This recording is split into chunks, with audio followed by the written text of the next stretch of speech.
Do you know what, Zoe? I think it's time we talked about girls lifting. Hi, I'm Zoe. I'm an exercise physiologist. Hi, I'm Niamh. I'm a physiotherapist. And welcome to Girls Lifting Series. So what got you into lifting?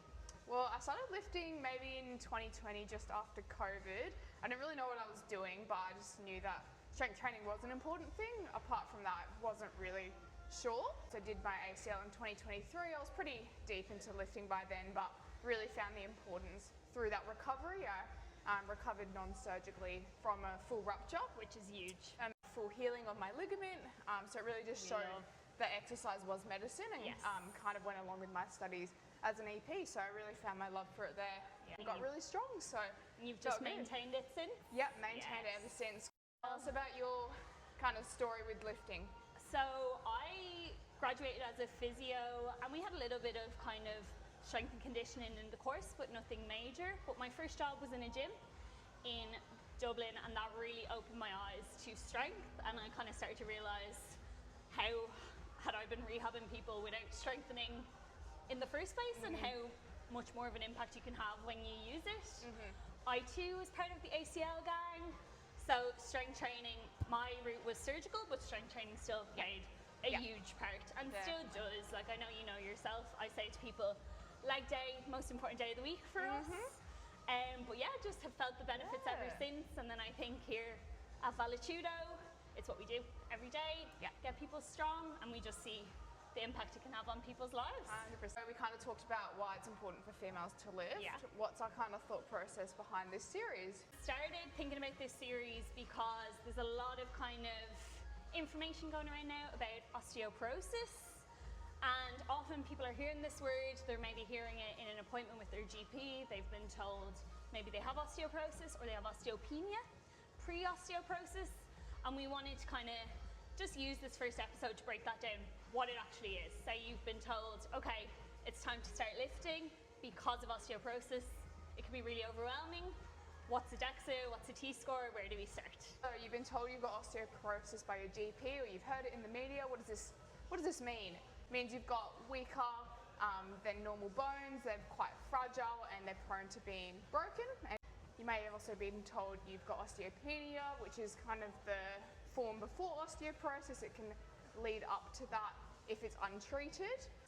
And if I've been told I have osteoporosis, so I've been told my bones are weak, I've been told maybe I have osteopenia, should I not be protecting my bones and avoiding exercise? That's where their first thought would go, like, oh, I better be careful lifting weights in the gym, scary, because my bones, I've been told my bones are fragile. More important than ever that we address osteopenia and osteoporosis, because 1 in 2 women in Australia and 1 in 3 men over the age of 60 will have an osteoporotic fracture in their lifetime. So if I am over the age of 60 and maybe I'm concerned, I want to check, how do I go about that? I think the first port of call, if you are over 60 and your GP might already be across it, but you want to get a DEXA scan, bone density. It's going to give you things like your T-score, compare you to kind of normal range of where you should be for your age group. Based on your T-score, you're placed in a different category, so you might be more low risk, high risk, you might even be in that normal category. What we've seen through strength training is if you're in that high risk category, we can actually improve your bone mineral density through resistance training, prescribed correctly by your allied health professional. Depending on where you are in your category, you'll get re-scanned every year, or maybe up to 15 years, just depending where you're at. It is amazing how resistance training can have such an impact. I know yourself, myself, we often have clients come to us here in the gym who have just received this bone density result, and it's quite daunting to get. On the flip side, you see someone come in here, new to the gym, put in the work, and be it a year, 2 years later, you're seeing these scores go up, and it's this massive improvement in function for this person, because the exercise not only helps their day-to-day, but they know that they're improving this underlying condition that they have. So often this cohort, it's a lot of the time women. We've heard it's more common. It's 1 in 2 women in Australia over 60. So over 60, this cohort are often grandparents. They're often helping out with families, and seeing the independence that strength training can give these people, and how much it allows them to keep up with their families. So it's not only all about the DEXA scan or the T-score, it's about function, and just you're enjoying life, staying active for 100%. longer. As well, it's important to mention here that, you know, 60 plus, you know, your older adults, it's never too late to start resistance 100%. training as well. You can get those benefits later on in life if you've never touched a weight in your life, which is the most amazing thing. So it's for everyone, literally. Resistance training, it's not only impacting the bones, it's impacting muscle mass, which muscle Drives mass the bone density as well. So yeah, they go hand in hand, really. And osteoporosis, bone mineral density in the media. Where are we looking at the moment for that kind of evidence-based kind of information that we can go to? It can be really overwhelming. You're scrolling through Instagram or you're just seeing it in any form of media. For me, she does happen to be Irish, but Hazel Wallace is a huge influence for any of women's health content that I kind of advise for people or look at myself. Yeah. She basically not only looks at kind of osteoporosis, but just basically how women can make nutritional lifestyle choices to impact their overall health across their whole lifespan, which I just think is amazing. And as we know, there's not as much research in the area, and she's really kind of spearheading the change with that, which is amazing. I absolutely love Dr. Stacy Sims on Instagram. Yes, Stacy Sims she's is all amazing. over the place.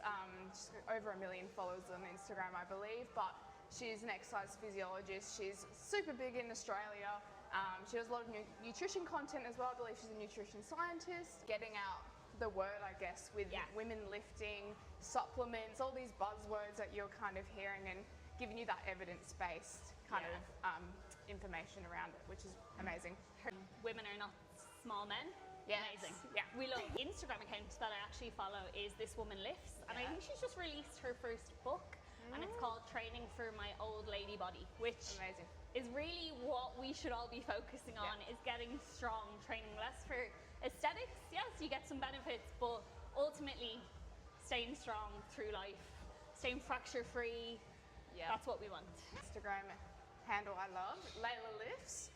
So she's a bit younger, she's a bit of an endurance runner, and she speaks about resistance training alongside endurance running, which I think is really important and super important. Forgotten a lot of the time for our long distance athletes out there. She's just moved to Perth as well. So she's putting some good info out there, making a bit of a community and making fun, strengths look fun and for everyone, which is really great. Across this series, we're going to take you through a couple of episodes.